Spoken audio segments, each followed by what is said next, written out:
So kapag nagtuloy-tuloy po yung ganitong sistema, ganitong environment na napaka-toxic, edi ano, ititigil ko muna yung paggawa natin ng content.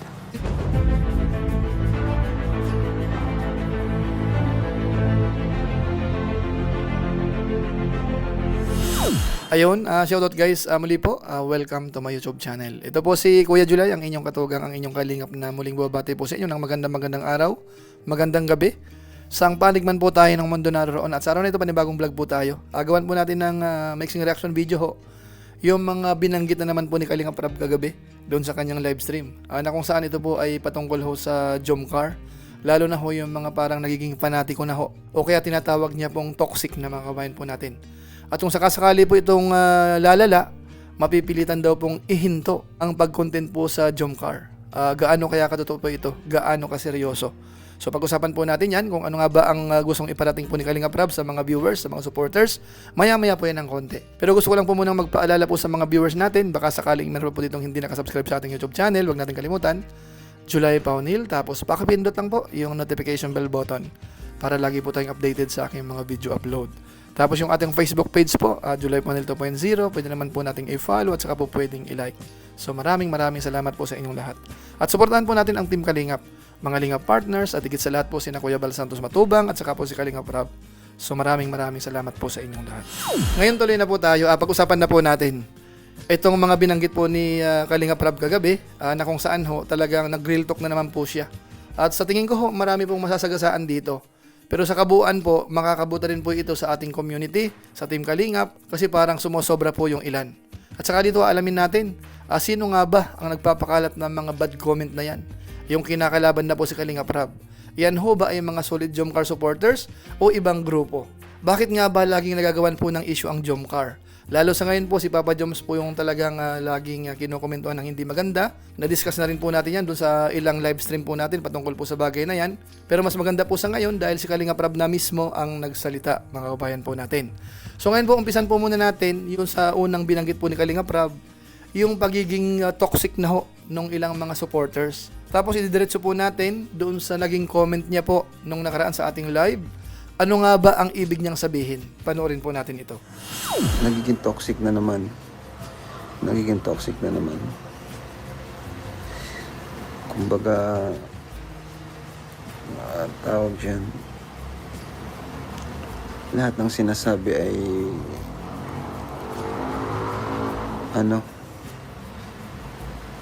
may issue.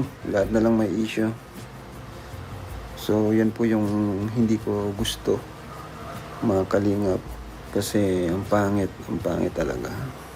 Ayoko na pong maulit yung dati, diba? Alam niyo naman mga Kalingap yung mga nangyari sa atin. Ayaw na nating maulit yun.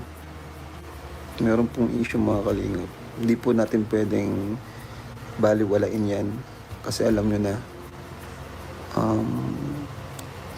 nangyari na yan before, diba?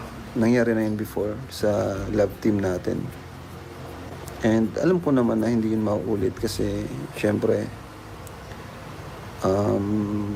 kilala ko si Papa Joms, and grabe yung respect namin sa isa't isa ni Papa Joms.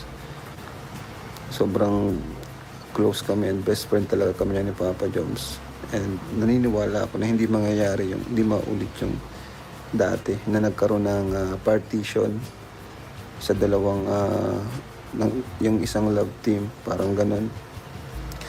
Naniniwala ako na hindi mangyayari yun kasi kami ni Papa Joms ay kami niyan, talagang sobrang magkalapit kami sa isa't isa. Kaya although 100% tayong kampante na hindi na maulit yung nangyari before, syempre alang-alang sa mga sa mga viewers na ang pangit kasi kapag nagiging toxic na naman po yung community natin. Ginawa nilang issue ng comment mo. Yun na nga po kumbaga hindi nila na-gets yung ating komento. Ang komento ko po ay para po yun sa lahat. Ano po, para po yun sa lahat na wala naman pong masamang mag-support po sa K-Boys or kung kanino man. Pero sabi ko nga, huwag tayong masyadong maging panatiko sa love team or maging focus sa love team masyado. Kumbaga, ang tinutukoy ko yung mga sponsor, no? Yung mga sponsors na sobrang masyadong sa love team. Kumbaga, mas mahal na nila yung love team kumpara sa Kalingap. Kasi, what if maulit yung sa Danjoy? Di ba? So ayan po mga kalingap, maliwanag po yung kanyang sinabi. Huwag daw hong panatiko ho sa mga love team. Kumbaga ho, doon tayo mag-concentrate sa beneficiaries. Ito ho ay parang pag-iingat po sa atin. Kasi meron po siyang naaalala na ayaw niya na pong mangyari ulit. Kasama po doon yung mga ilan sa mga sponsors na mas mahal na raw po ang love team kaysa sa Kalingap. Minsan nga raw po, si Kalingap Rab ay nababas pa at saka inaaway, mga kabayan po natin. Sa mga Jomcar, hindi naman lahat. Doon lang sa, nasobrahan lang talaga sa pagiging Boss, huwag naman po sana kayong ganyan na kinakalaban nyo na po lahat. Pati ako mismo na bumuo niyan, kinakalaban nyo na rin po. Kaya ngayon po, habang maaga pa, nagpapaalala na po si Kalingap Rab sa atin. So ngayon po, ituloy pa po natin yung patungkol po sa mga fanatic na yan o kaya sa mga toxic na tinatawag. Ito po yon. And sa pagiging masyadong fanatic po kasi, minsan nasusobrahan na rin po kasi bawat galaw, bawat kibo, may issue. Kaya na lang po ni Papa Joms, di ba? Bawat galaw niya may issue, bawat kibo may issue. Kasi sa sobrang pagiging panatiko natin. Kaya ko sinabi na huwag tayong masyadong mag-focus sa kumbaga enjoyin lang natin yung vlog. And sabi ko nga, ginawa natin yung serye para sa ating beneficiaries ay Carla, Riancy, and kung hanggang dulo ay maging sila man, ano na po yun, bonus na lang po sa atin yun, di ba? Yun po ang ibig kong sabihin doon.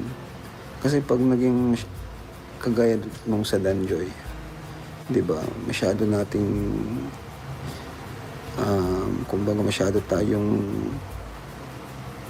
na-attach dun sa Danjoy. Then ang nangyari, naghiwalay. Ngayon, sumabog. Nabash si Dan.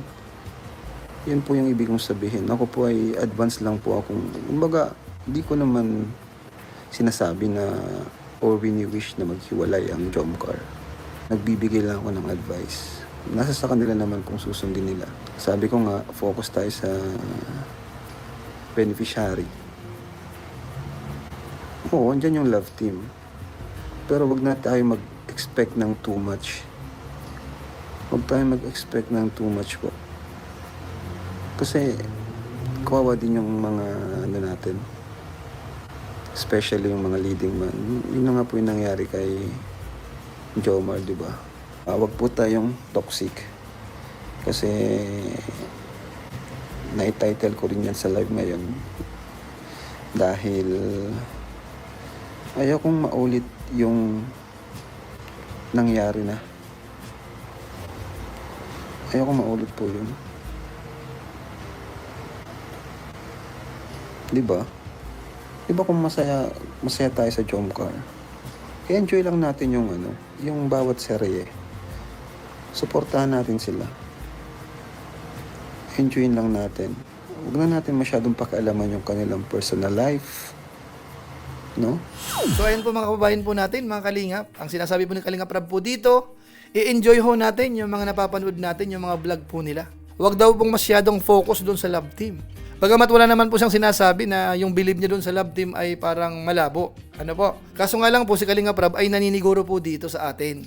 Kasi ayaw niya pong mangyari yung nangyari na po nung nakaraan na masyado pong umasa yung iba.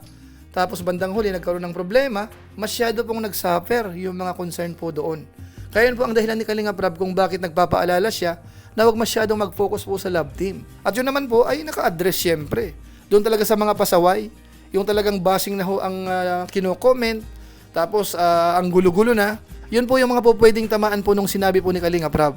Hindi niya naman po pwedeng lahatin po yan, mga kabayan po natin. Hindi po lahat ng Jomcar ay kalaban. Marami pa rin sa Jomcar na talagang tunay na nagmamahal sa Jomcar at sa Kalingap. Yung iba talaga is may mga toxic lang talaga napahalo. Kalingap Prab, wag lahatin. Yun na nga po, di ko naman po sinabing lahat. Sobrang dami lang talaga ng napahalong grabing toxic. Di mo alam kung totoong supporters o gusto lang talaga manggulo. So sana ho, maliwanag po yung binabanggit po natin dito. Lalo na po yung mga Jomcar supporters. Alam ko ho, hindi naman po lahat. Kung siguro ho may mga ilan-ilan na parang nagko-comment talaga ng medyo hindi maganda, naniniwala ho ako na karamihan po sa mga Jomcar talagang sumusuporta pa rin naman po sa Team Kalingap. Kay Kalinga Prab, hindi naman po sila tisod. Kagaya nga po dun sa live stream po natin kanina, ipinakita po ng mga supporters ng Jomcar para hindi na ho masyadong gumulo, hindi na po sila nagko-comment, hindi po nila sinasagot yung ilang mga buzzers. Ang pinapakita po nila ay mga yellow heart na lang po. Kaya nga po sabi natin kanina, yun na lang ang magandang gawin kahit sa ibang mga nagla-live para wala na po masyadong awayan. Ibig sabihin po noon, mga Jomcar supporters na ayaw ng gulo. Gusto po nila katahimikan, good vibes lang. Yung love team, suportahan. At kung sakasakaling maging sila, yun po ay bonus na lang mga kabayan po natin. Alam nyo kung mahalaga ito. Kasi may binanggit po si Kalinga Prab na mapipilitan po siyang ihinto po ang Jomcar. Kung hindi po titigil yung mga nanggugulo na yan, yung mga sobrang bashing na yan, na hindi mo na maintindihan, na napaka-toxic na, masyadong panatiko na, eto pa panoorin natin. So kapag nagtuloy-tuloy po yung ganitong sistema, ganitong environment na napaka-toxic, edi ititigil ko muna yung paggawa natin ng content regarding sa mga topic na nagiging toxic na.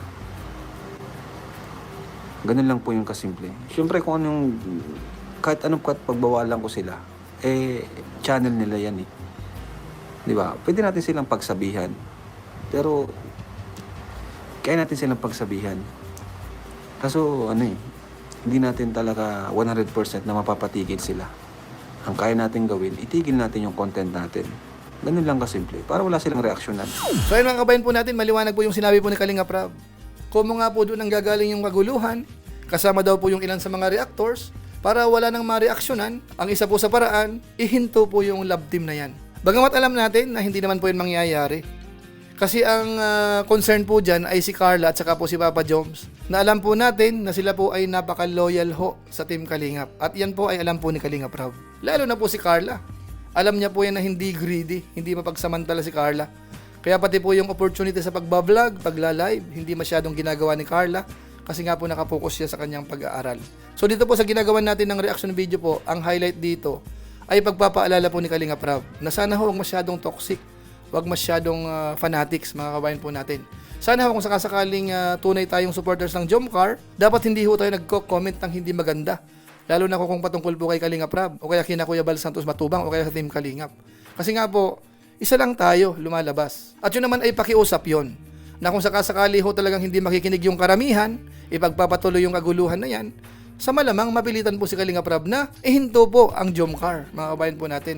Although yun po ay imposible yun o kaya hindi naman siguro mangyayari. Kasi nga po, alam ni Kalinga Prab na napaka-loyal naman po ni Carla at saka po ni Papa Joms. Kaya sana po sa mga Jomcar supporters, mga kabayan po natin, makiisa po tayo. Ano po, kung sakasakali man na may mga ibang grupo na nanggugulo, wag ho tayo makiisa o kaya makipagsagutan pa. Kumuha na lang po tayo ng mga ebidensya na hindi po yan grupo ng Jomcar para matapos po ang issue at maklear po yan mga kabayan po natin. So yun lang po muna siguro ang ating mixing reaction video po. Patungkol nga po dito sa panibagong pahayag po ni Kalinga Prab about sa Jomcar supporters at lahat ng nakapaligid po dyan o kaya lahat ng concern kasama yung mga sponsors at kung sino-sino pa. So maraming salamat po sa inyo. Yan lang po muna siguro. Kung inyo po itong nagustuhan, pwede po nating i-share. Maraming salamat sa mga hindi po nag-skip ng ads at saka naglalike ng ating mga upload at saka ng ating live stream. Maraming salamat. So muli, ito po si Kuya July, ang inyong katugang, ang inyong kalingap na pansamantalang nagpapaalam po muna. Kita-kita ulit tayo sa mga susunod ko pang vlog. Maraming salamat sa iyo walang sawang pagsuporta po sa ating YouTube channel. Pagpalain nawa kayo ng Diyos, mabuhay tayong lahat. God bless. Bye-bye.